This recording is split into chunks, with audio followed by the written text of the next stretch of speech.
Hello friends, welcome to Meridian Overseas. आज हम बात करने वाले हैं कि अगर आप यूके प्लान कर रहे हैं तो कौन सी ऐसी चीज़ों का आपको ध्यान रखना है जिसकी वजह से आपकी जॉब्स लगनी है, और जो अगर आपने फॉलो नहीं करी तो फिर जब आपकी एजुकेशन कंप्लीट हो जाएगी तो आपको बहुत प्रॉब्लम आने वाली है जॉब लेने के अंदर।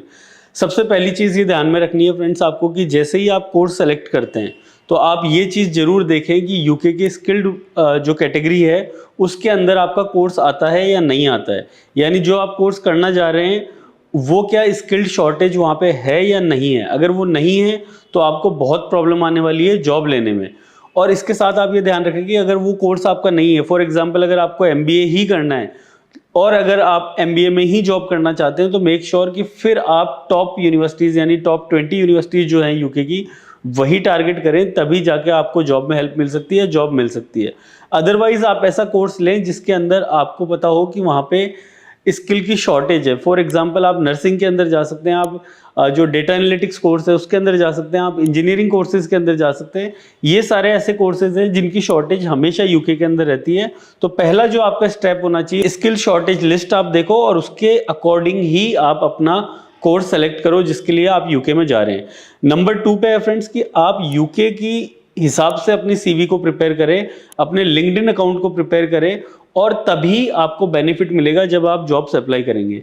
इसके लिए आप जब यूके पहुंच जाए तभी से आपका काम स्टार्ट हो जाता है। आपकी जो लिंक्डइन प्रोफाइल है उसको आप बिल्कुल अपडेट रखें, उसके अंदर सारी अपडेट्स आप डाल के रखें, और जो भी आपको छोटी मोटी जॉब मिले उसको आपको ज़रूर लेनी है, चाहे कितनी भी छोटी जॉब हो, चाहे बर्गर किंग में हो या मैकडोनल्ड्स में हो, चाहे कहीं पे भी आपको जॉब मिलती है, वो जॉब आपके लिए बहुत ज़रूरी है क्योंकि वहाँ से आपके जनरेट होंगे 2 रेफरेंसेस। यूके के अंदर अगर आपको जॉब लेनी है तो विदाउट रेफरेंस आपको जॉब नहीं मिलेगी। तो आप सबसे पहली चीज़ है कि आप रेफरेंस जनरेट करें।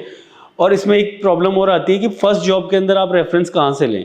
तो फर्स्ट जॉब जो होती है उसके अंदर आप अपने यूनिवर्सिटी के जो टीचर्स हैं आपको जो पढ़ा रहे हैं उनका यूज़ ले सकते हैं, उनको एज ए रेफरेंस आप यूज़ कर सकते हैं। लेकिन आप एक चीज़ ध्यान रखें कि यूनिवर्सिटी में जब आप पढ़ रहे हैं तो कुछ आप ऐसा वहाँ पे परफॉर्म करें कि जिसकी वजह से आपको डेटा बना सकें।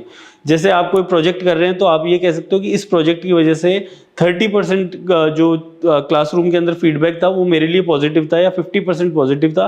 तो ऐसे कुछ इंसिडेंट्स जो हैं वो आपको अपनी सीवी में फर्स्ट जॉब के लिए डालने पड़ेंगे, और सेकंड जो जॉब होगी आपकी उसके अंदर आपकी फर्स्ट जॉब का जो भी एक्सपीरियंस होगा वो सारा काम आएगा।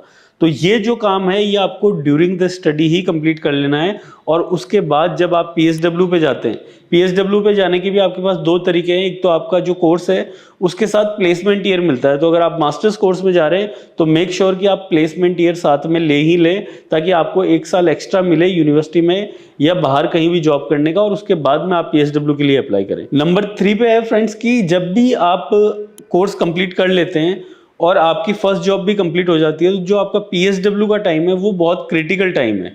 उस टाइम पे आपको कंपनीज हायर कर लेती हैं, लेकिन अगर आप फिर स्विच करना चाहते हैं जो आपको स्पॉन्सर करे तो वो काफ़ी डिफिकल्ट हो जाता है।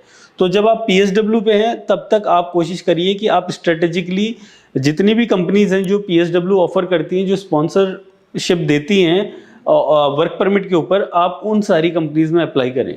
ध्यान रखिए कि आप 1 या 2 या 5-10 कंपनीज में अगर अप्लाई करेंगे तो आपको सिलेक्शन चांसेस बहुत मिनिमम है। कम से कम 100 से 150 कंपनीज में आपको जॉब अप्लाई करनी ही पड़ेगी, तब चांसेस हैं कि आपकी कहीं पे जॉब लग सकती है। क्योंकि जो जॉब निकलती है वो 5-10 लोगों के लिए निकलती है और उसमें बहुत ज़्यादा डिफिकल्ट हो जाता है आपके लिए कि आप सीधा उसमें प्लेस हो जाएं। नंबर 4 पे है कि आप यूके के अंदर जब जॉब लेने की कोशिश करते हैं तो आप पूरा प्रोटोकॉल उसका फॉलो करें। कौन सा एग्जाम होना है, कौन सा टेस्ट होना है, कौन से आईक्यू टेस्ट होने हैं, कौन से इमोशनल टेस्ट होने हैं। उसके अंदर सबसे जो स्पेशल मैकेनिज्म काम करता है वो है स्टार वर्क फ्लो, जिसके अंदर है situation, task, action and result. ये चारों के बेसिस के ऊपर आपका सिलेक्शन होता है। और ऐसे कई सारे एप्टीट्यूड टेस्ट हैं जिनकी आपको पहले से ही तैयारी वहाँ पे यूके में रहते हुए ही कर लेनी चाहिए। इसमें आपकी सबसे ज़्यादा जो हेल्प करने वाला है स्टूडेंट्स वो है आपकी यूनिवर्सिटी का प्लेसमेंट सेल।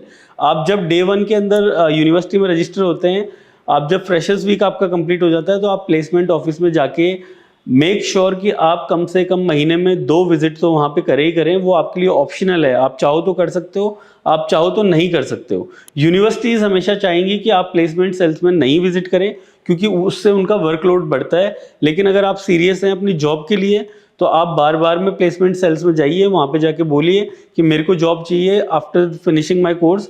तो can you please help me in building my CV। जितने भी मैंने स्टेप्स आपको बताए हैं ये सारे आपको यूनिवर्सिटी इसके अंदर हेल्प करेगी। इसके लिए अलग से डिवीज़न है, वहाँ पे आप कांटेक्ट करते रहिए, तो आपकी जॉब्स जो हैं वो सिक्योर रहेंगी। अगर इसके अलावा कोई पॉइंट्स ऐसे हैं जो आपको लगता है कि यूके के अंदर जॉब मिलने में आसानी हो रहती है जिसकी वजह से, तो आप कमेंट बॉक्स में ज़रूर लिखें। और जो भी स्टूडेंट्स ऑलरेडी यूके के अंदर हैं वो अगर ये वीडियो देख रहे हैं, तो जो स्टूडेंट्स नए आए हैं उनके लिए आप फीडबैक दे सकते हैं कि ये पॉइंट्स भी आपको ध्यान रखने हैं, ताकि उन बच्चों की हेल्प हो सके जो अभी एजुकेशन के लिए प्रिपेयर कर रहे हैं। ऐसे ही कंटिन्यूस वीडियोस आपको मिलते रहे फ्रेंड्स, उसके लिए चैनल को सब्सक्राइब करें और बेल आइकन प्रेस करें। और कोई भी आपको क्वेरी है किसी भी कंट्री में एडमिशन, जॉब या वर्क को लेके, तो आप हमें कांटेक्ट कर सकते हैं स्क्रीन पे दिए गए नंबर पे, या फिर किसी भी ब्रांच के अंदर किसी भी ऑफिस में आप विजिट कर सकते हैं, हमारे काउंसलर से डायरेक्टली आप मिल सकते हैं। Thank you so much and see you in the next video.